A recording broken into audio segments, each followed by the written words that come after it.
Bismillahirrahmanirrahim. Dear students, Assalamu alaikum. Today I am going to discuss with you some adjusting journal entries in a summary.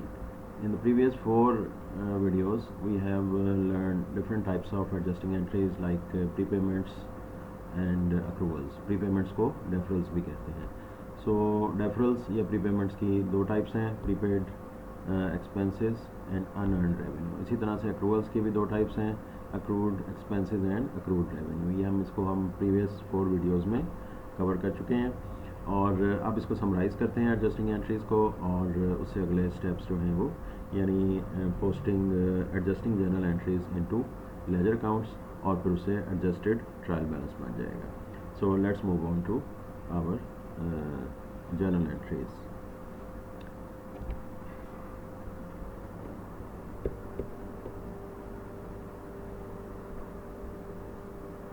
जी, ये आपके सामने एक journal बना हुआ है और अभी हमने प्रीवियस 4 वीडियोज़ के अंदर जितनी भी एडजस्टिंग जर्नल एंट्रीज़ पास की हैं वो सारी की सारी यहाँ पे समराइज़ की हुई हैं. तो मैं जस्ट इस वक्त एक्सप्लेन नहीं कर रहा हूँ, मैं सिर्फ आपको इनको समराइज़ करने के पॉइंट ऑफ व्यू से यहाँ पे आपको बता रहा हूँ. तो ये एक जर्नल है. आपको पता है कि एडजस्टिंग एंट्रीज़ जो हैं और क्लोजिंग एंट्रीज़ जो हैं वो जर्नल में की जाती हैं और भी बहुत सारी एंट्रीज़ जो है वो जर्नल में की जाती हैं. जबकि जर्नल की दो अक़साम है, general journal and special journals. तो स्पेशल जर्नल्स को हम कुछ और टॉपिक्स में इंशाल्लाह देखेंगे. एक चीज़ जो मोस्टली मैं स्टूडेंट्स को बताता होता हूँ वो ये है कि एडजस्टिंग एंट्रीज़ के बारे में कुछ हेल्पफुल हिंट्स हैं. वो ये है कि एडजस्टिंग एंट्रीज़ के बारे में सबसे अहम बात जो याद रखने की है वो ये है कि इसके अंदर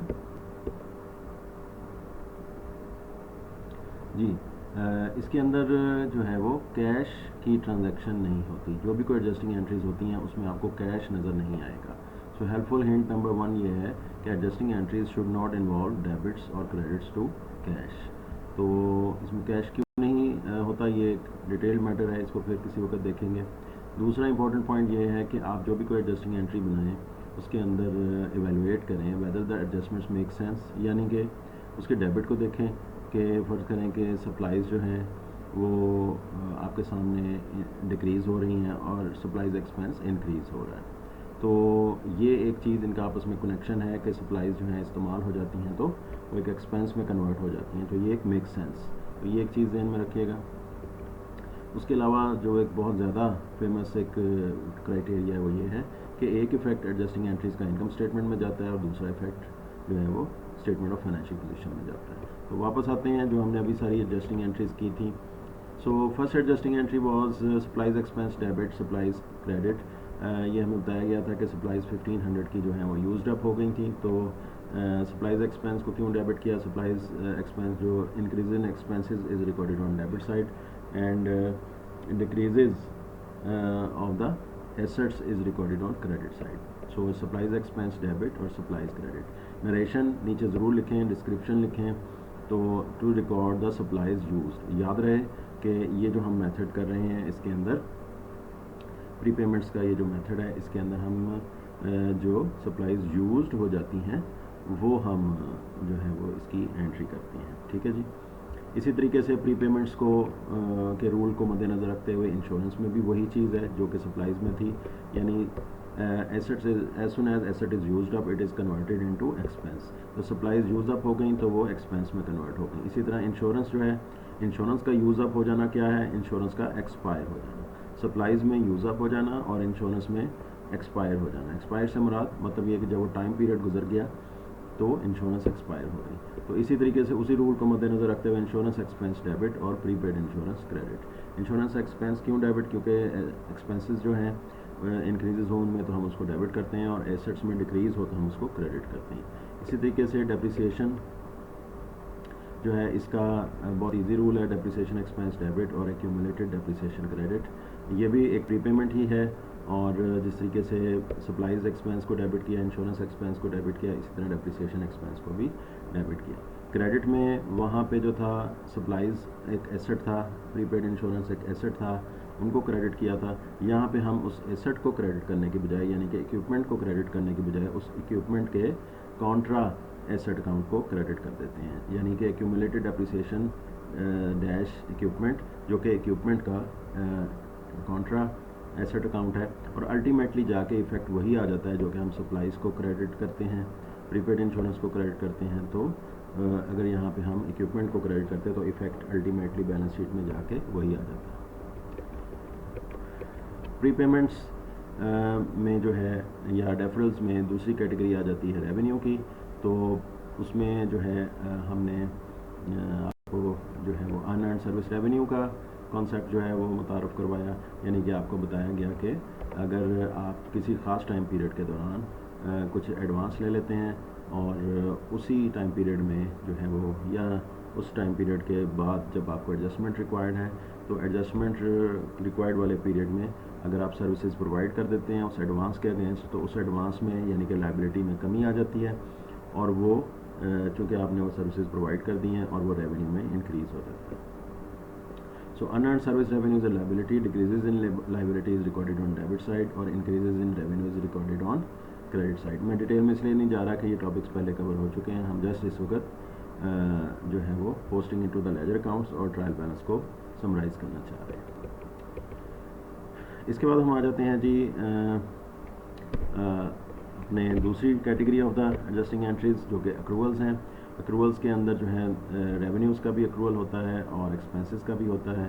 तो ये सबसे पहले जो है आपने एक ख़ास टाइम पीरियड में जिसकी बात हो रही है उसमें फ़र्ज़ करें कि कुछ एडवांस जो है वो आपने रिसीव कर लिया है, और सॉरी एडवांस आपने इसमें जो है वो अभी कुछ भी रिसीव नहीं किया। एडवांस वाली बात जो थी वो प्रीवियस कैटेगरी में थी, अनअर्न्ड में थी। ये अक्रूवल में ऐसा नहीं है। अक्रूवल में ये होता है कि आपने सर्विसेज प्रोवाइड कर दी हैं और नीचे लिखा भी हुआ है to record revenue for the services performed.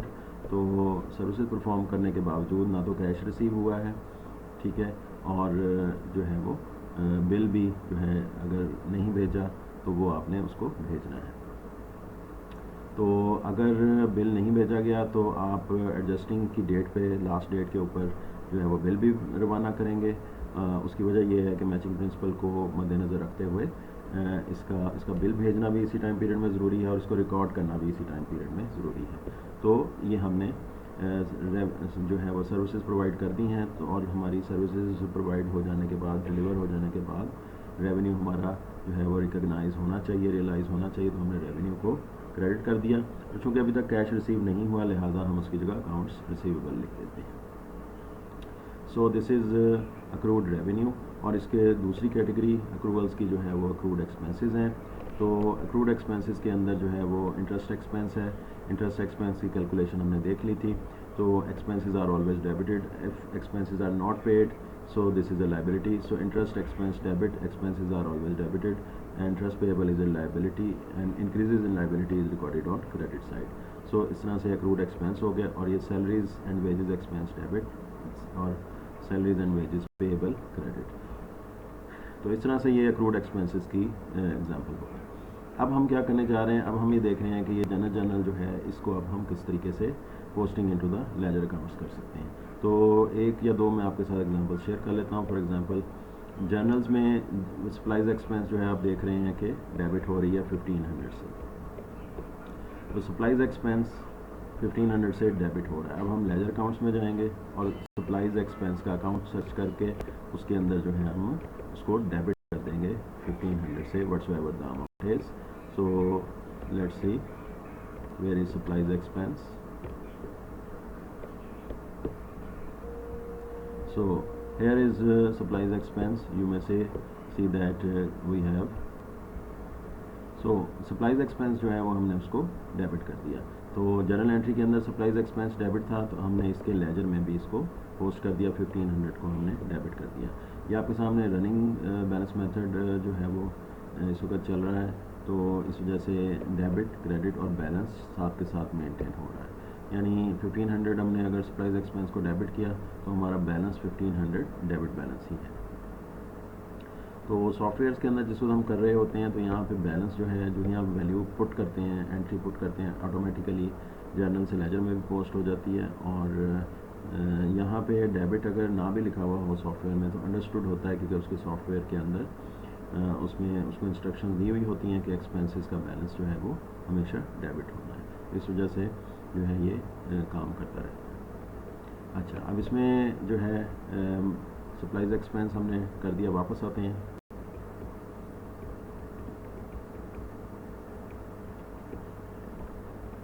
Ji, supplies expense को हमने जो है वो डेबिट कर दिया और सप्लाइज को हम क्रेडिट करेंगे 1500 से। लेट्स सी, सप्लाइज को क्रेडिट करते हुए हम सप्लाइज के अकाउंट में जाएंगे। सप्लाइज आपको एसेट साइड पे नज़र आएगा, ये आपके सामने सप्लाइज अकाउंट आ गया है। सो सप्लाइज अकाउंट में हम जो है वो,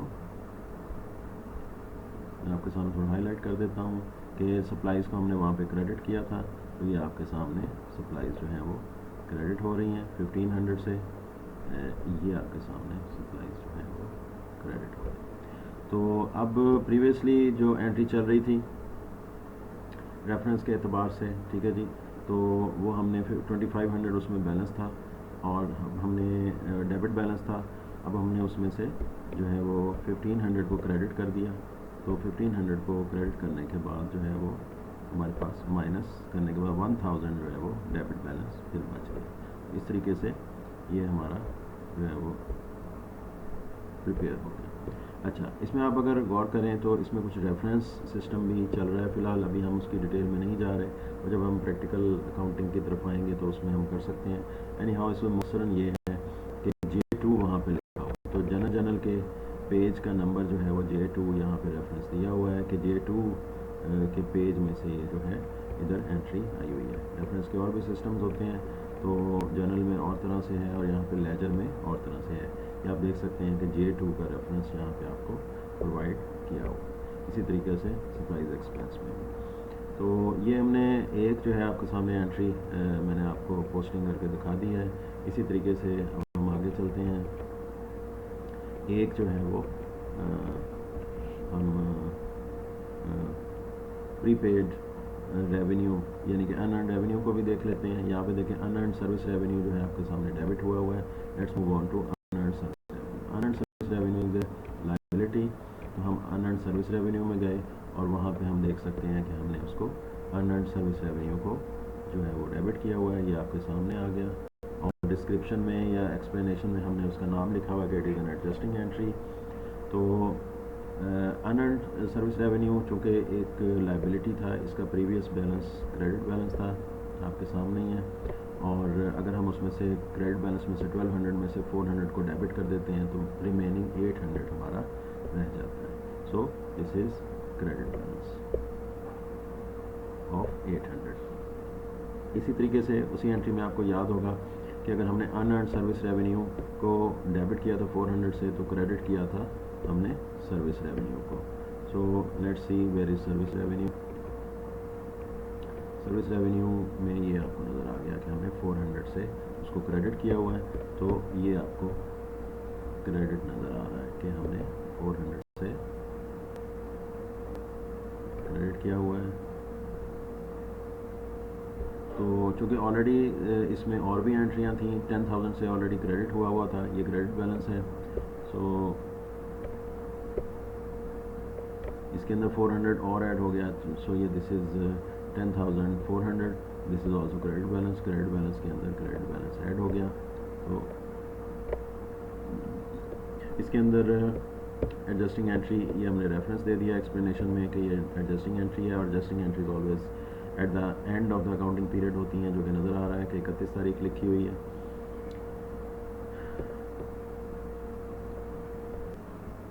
जी, इसी तरह से अब हम देखते हैं interest expense debit interest payable credit को, कि हमने इसकी पोस्टिंग कैसे की हुई है। तो इसकी पोस्टिंग को हम देख लेते हैं जी।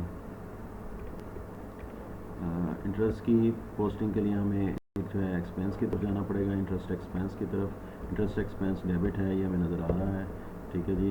Interest expense is debited with 50 और डेबिट बैलेंस 50 हो गया।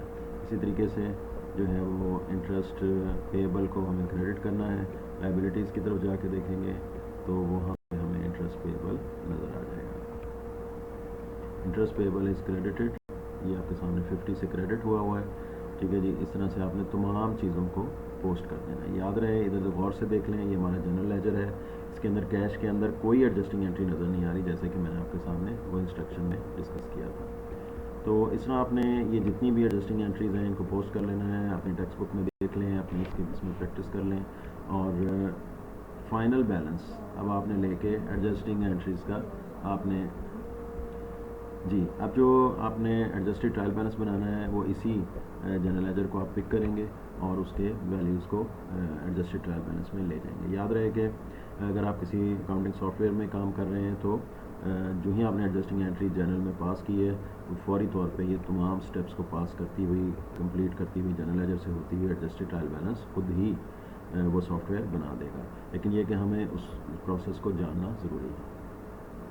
अच्छा जी, अब इसमें दो तरह के अकाउंट्स आपको इस वक्त नज़र आएंगे जनरल लेजर में। वो अकाउंट्स जिनके अंदर एडजस्टिंग एंट्रीज हुई हुई हैं, इसमें गौर से देख लें। अकाउंट रिसीवेबल में एक एडजस्टिंग एंट्री हुई हुई है, सप्लाईज़ में हुई हुई है, नज़र आ रहा है, प्रीपेड इंश्योरेंस में है, एक्यूमुलेटेड डेप्रिसिएशन में है।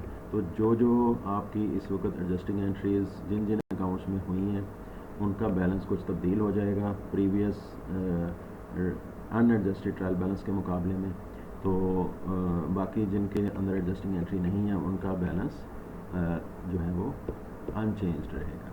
फॉर एग्जांपल कैश में कोई एडजस्टिंग एंट्री नहीं है तो ये 15,000 जो है वो डेबिट बैलेंस आप उसको लेके एडजस्टेड ट्रायल बैलेंस में चले जाएंगे। और जबकि अकाउंट रिसीवेबल जो है वो एक आपके सामने है कि उसमें एडजस्टमेंट हुई है, तो अकाउंट रिसीवेबल का 200 जो है वो डेबिट बैलेंस आप लेके एडजस्टेड ट्रायल बैलेंस में चले जाएंगे। प्रीवियस जो अनएडजस्टेड ट्रायल बैलेंस था उसके अंदर इसकी कोई वैल्यू मौजूद नहीं थी। सो अब हम देखते हैं अपने एडजस्टेड ट्रायल बैलेंस को, preparing the adjusted trial balance. ये आप अपनी थोड़ी सी प्रैक्टिस कर लीजिएगा तो ये आपको तकरीबन वही चीज़ हासिल हो जाएगी जो इस वक्त सामने बनी हुई है। तो मैंने आपके सामने अकाउंट कैश का बैलेंस 15,200 बताया, अकाउंट रिसीवेबल का 200 बताया, सप्लाईज़ आप चेक कर लीजिए, सप्लाईज़ का बैलेंस जो है वो 1000 है। हमने उसको खुद कैलकुलेट किया था थोड़ी देर पहले, ये हमें सप्लाईज़ नज़र आ गई है। सप्लाईज़ का बैलेंस 1000 है, डेबिट बैलेंस है। प्रीपेड इंश्योरेंस का डेबिट बैलेंस 550 है। लेट्स सी, ये आपके सामने प्रीपेड इंश्योरेंस का 550 आ गया। अच्छा, इसमें भी ट्रायल बैलेंस के एडजस्टेड ट्रायल बैलेंस के अंदर भी उन्होंने इस चीज़ का ख्याल रखा है कि जिस अकाउंट के अंदर चेंज आई है, एडजस्टमेंट हुई है और उसका बैलेंस एडजस्टेड है, उसको उन्होंने कलरफुल किया हुआ है, वो आपको नज़र आ रहा है। और बाकी जिनमें कोई चेंज नहीं है उनको उसी तरह से ब्लैक में शो किया है। सो इस तरह से ये आपका जो है एडजस्टेड ट्रायल बैलेंस तैयार हो चुका है। सो आपने पहले एक ट्रायल बैलेंस प्रिपेयर किया, उसके बाद एडजस्टमेंट्स की और एडजस्टमेंट्स के बाद एडजस्टेड ट्रायल बैलेंस को प्रिपेयर किया। तो इस एडजस्टेड ट्रायल बैलेंस के साथ जो है वो फाइनेंशियल स्टेटमेंट्स भी प्रिपेयर करनी होती हैं। वो हम एक प्रीवियसली मैंने एक वीडियो उसकी बना दी थी, आप लोग जो है वो फाइनेंशियल अकाउंटिंग की जो है प्लेलिस्ट के अंदर उसको देख सकते हैं।